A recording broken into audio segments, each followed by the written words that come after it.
السلام عليكم الخوت. قبل ما نبدا الفيديو ديالي باش نفكركم في لايك والاشتراك في قناتنا الخوت. هادشي هو اللي كيعاوننا باش نكملوا المحتوى ديالنا. كنتمنى يعجبكم الفيديو ونتلاقاو في الاخر ديالو.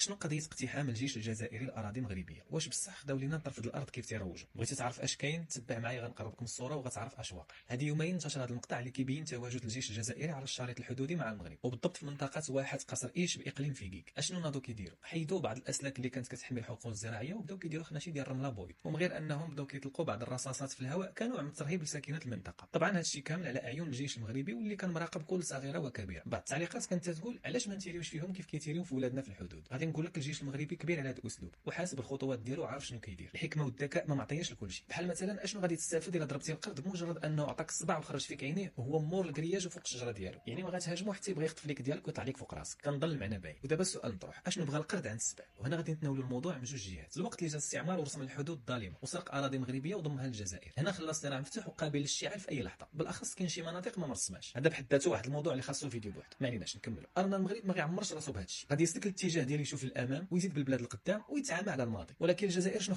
اختارت تعيش على الذكريات وتستحضر الماضي في اي لحظه. فعلاش كدير هذه الاستفزازات على الحدود؟ من الجهه الاولى هو رد فعل على النجاحات الدبلوماسيه اللي كيحققها المغرب واللي هما فاشلين فيها من جميع الجهات. يعني الجزائر الان كتعيش وضع دبلوماسي متازم سواء امام الراي العام الداخلي او في مواجهه الضغوط الدوليه وبالاخص اداره ترامب واللي راه كيعذب فيهم كما بغا. بلا ما نساو قضيه نجاح المغرب في حسم ملف الصحراء واللي حتى هو زاد اجج الحقد ووساخه التصرفات تجاهنا. هذه من جهه. من الجهه الثانيه المغرب كيتعرض لكوارث طبيعيه خارجه عن ارادته. كيف كتشوفوا كلشي مجند وكيدير ما بجهدو باش نخرجوا من هذه المحنه، واهم حاجه مواجهه اعلاميه. يعني ما عندناش مشكل نبينوا شنو عندنا. في المقابل حتى الجزائر كتعاني نفس الشيء، غير هما ما راضيينش بالوضع وكيتصداو لاي واحد كيروج لهذه الكارثه. علاش نظر هذا الاسلوب ديال الخجل والتضليل اللي كتبناه كيدل على ضعف الشخصيه في مواجهه الازمات واللي دائما المغرب كيعطي فيها الدروس. وهنا فين كاين المفارقه. اجي نستاف الجار اللي راه عنده كارثه طبيعيه ونخلق معاه صراع في هذا الوقت، وشنو السبب؟ باش نغطي على الفشل ديالي في مواجهه الكارثه اللي عندي. والدليل هما المقاطع ديال القمع تجاه الشعب الجزائري اللي راه معرض في كارثه ومحتاج للمساعده. تخيل انت شعبك في كارثه، بدل ما تساعدو حيت محتاج لك كتعنفو باش ما يصورش وما يبينش الكارثه اللي عنده وما يقولوش حنا محتاجين للمساعده. هادشي كامل ضعف شخصيه امام دوله جارتك اللي قد تواجه الاشكال. ومن غير هادشي كاين واحد الحقد سميتو 16 ديال الوحش. تخيل دوله عندها الغاز والبترول كالجزائر، ملي كطلع على جارتها المغرب واللي ما عندها والو مقارنه بها كفلاحه وسياحه ومن غير داكشي، كتشوف مع ذلك بلي المغرب هارب عليها 100 سنه لقدام. فهنا شنو كيديروا؟ ما كيفضلوش يخويو داك الخير اللي سارقين على الشعب ويتهلاو في البلاد. لا ما يمكنش يديروا هكا. كيفضلوا يجبدوا الصداع مع الجار باش يغطيو على المشاكل اللي عندهم. يعني حنا كعسكر سرقنا ودمرنا البلاد، اجي ندمروا معنا جيراننا باش نبانوا بحال وهذا هو المفهوم الاستفزازي اللي راه كيدير القرد. الغابه ديالو محروقه، غادي يحرق الغابه ديال السبع باش يبانوا بحال كلشي محروق. كنظن الشرح واضح. اما قضيه خداو شي ارض ما ارض، ما كاين حتى حاجه من هذا الشيء. والقوات المسلحه الملكيه عينيها على كل جبل واخا مشغولين في الكارثه ديالنا. وديروا بحساب راه حنا حاطين في الحدود ما يكفينا باش نوليو حنا اللي مجاورين مع تونس. المهم هذا غير جواب باش ما يبقاش الغموض عند دوك المشككين وهذوك اللي تيقول لك علاش ما نضربوهمش في الحدود. الخلاصه الا ضربتيه بداك الطريقه داك الشيء اللي بغا غتكون فعلا كليتي الطور. هذا الشيء اللي المملكه المغربيه عايقه به وفاهمه وعارفه كيفاش تصدى عليه. المهم لحد هنا وبركه. ما تنساش تعليقك في الموضوع. تحياتي والسلام عليكم. دركا المراركه باش يشريو الزيت يشروها بالتقسيط.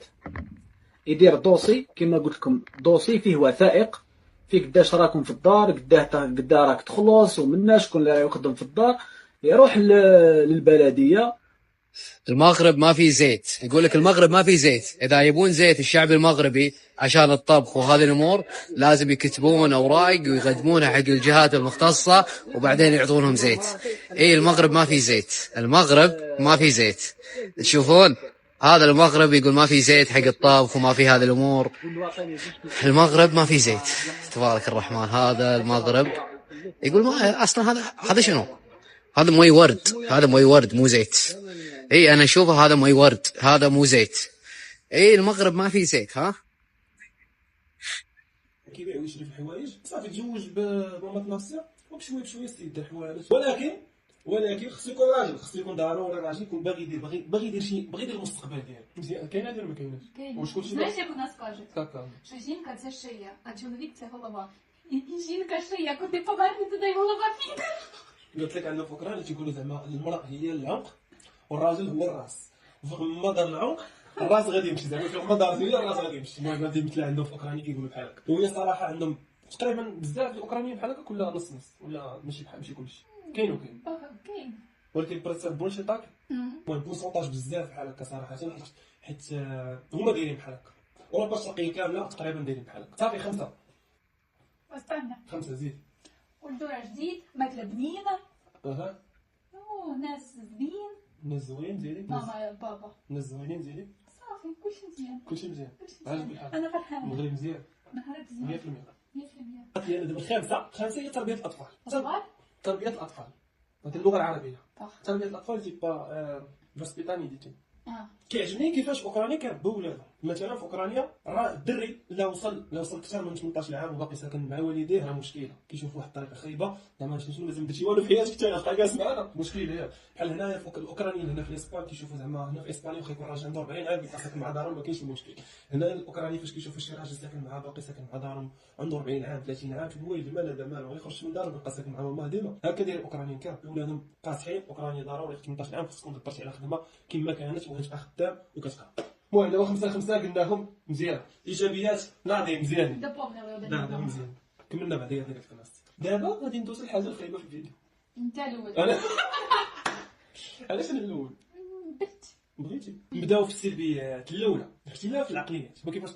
كيفاش طبات هي ماشي كيفاش طبيت انا. وكل واحد صراحه واخا يكون زعما المغربي مع المغربيه راه نفس الحاجه. زعما هما في اوكرانيا يقدروا يشوفوا شي حوايج عاديين وحنايا كمغاربه غتجينا في شكل، والعكس حنا بالنسبه لينا غتكون حاجات عاديين وهي غيجيوها في شكل. وهاد الحاجه هذه خاص تدبر فيها بزاف وخاص ضروري من الاول تحط النقط على الحروف. من الاول ها اللي كاين وها اللي كاين وها اللي كاين حط النقط على الحروف. ولا من بعد عرفتي لا ما كتحطيش النقط على الحروف من بعد وصافي مشيتو تزوجتوا غيكون المشاكل ديال بصح. انا راسي في الاول حطينا النقط على الحروف تفهمنا ها اللي كاين وها اللي كاين وها اللي كاين صافي اتفقنا سدينا الموضوع كملنا الطريق. زيدي انت الاولى ديالك. بونكتواليست. حنايا المغاربه تيبونكتوال زعما حنايا ما كنجيوش في الوقت. تفاهموا مع شي رونديفو مع شي 10 كنجيو حتى ل 11 10 ولا 11 الا ربع ياك ما كاينش. في اوكرانيا كاين الوقت هو الوقت. ما تكذبيش انت ناصي ديما كنتي قبل الوقت. لا. Я з тобою стала опаздывать скрізь. А так я всегда зарані приходила і сиділа як дурна. قلت لك زعما هي ديما كتمشي قبل الوقت فقط تسنى توصل الوقت ديال سميتو فين ما عادش دايرها ما عادش عندها الرونديف. هي صراحه عندنا هاد اللعيبه هادي ديال الثقافه ديالنا حنا المغاربه. حنا المغاربه ما كنجيوش في الوقت ديما فهمتي بحال قلتي هذا ماشي не тільки для ديت. Це кульші. Кульші, зустрічі, усе. كلشي. حنا دابا الا درتي مع الواحد مع 10 فهمها راه 11 تيباني ما يصرالوش شنو غادي ينس فهمتي. لا أنا لا. في المغرب باش نمشيو نعيشو في المغرب غتفهميها. دابا ماشي مشكل. جوج ثانيه الموال هو اللي كان قلناه فلوس في الاول كتعلم لغه جديده وكذا، ولكن هنايا موال حتى اللغه موال. زعما لما كنتي تتزوج شي وحده اجنبيه وما كتعرفش لغتها وهي ما كتعرفش لغتك ولا يلاه بديتي كتعلم لغتها ولا هي يلاه بدات كتعلم لغتك تقدروا تطيحوا في مشاكل اللي هما زعما بعض المرات كتبغي تقول لها شي حاجه غتقصد بها حاجه نتايا ولكن هي غتفهم بقصد اخر. هي نفس الحاجه هي غتقول لي حاجه غتفهم بطريقه اخرى وهذا يقدر يديروا المشاكل. Ти молодець, ти вивчив російську. قلت لي انا كاين تعلمت الروسيه في الاول هي بدينا نهضروا بها ومن بعد هي علمتني باش نتعلم الاوكرانيه. Да, я вчила, та не вчи себе.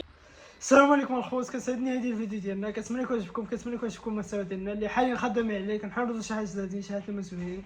وشكرا بزاف للتفاعل ديالكم مسؤولين سواء اللايكات الاشتراكات كومنتات هادشي كامل هو اللي معاوننا باش نكملوا المحتوى ديالنا.